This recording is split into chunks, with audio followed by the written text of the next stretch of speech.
جو ایمان رکھتے ہیں ان تمام چیزوں پر، تمام کتابوں پر، اور نماز قائم کرتے ہیں، تو مقیمین الصلاۃ کا لفظ آیا. ہم دیکھتے ہیں کہ ابتدائے قرآن سے لے کے انتہائے قرآن تک نماز کے ذکر کے ساتھ اقامت کا لفظ آتا ہے، یعنی جو نماز کو استقامت کے ساتھ اور کامل صورت میں ادا کرتے ہیں، مکمل شرائط، ارکان اور واجبات کے ساتھ ادا کرنے والے ہیں، اور مستحب اعمال کے ساتھ اس کو مکمل کرتے ہیں.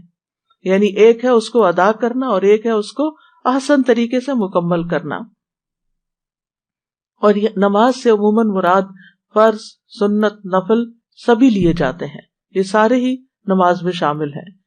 ابن عباس کہتے ہیں اقامت صلاۃ کا مطلب ہے رکوع اور سجود پورے ادا کیے جائیں، تلاوت کی جائے، خشوع و خضوع اور پوری توجہ کے ساتھ نماز ادا کی جائے.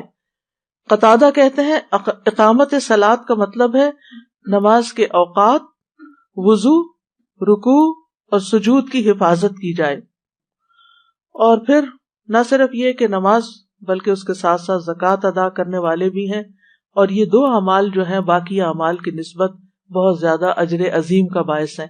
اور اسی طرح ایمان میں سے دو چیزوں کا خاص ذکر کیا گیا، اللہ اور یوم آخرت پر.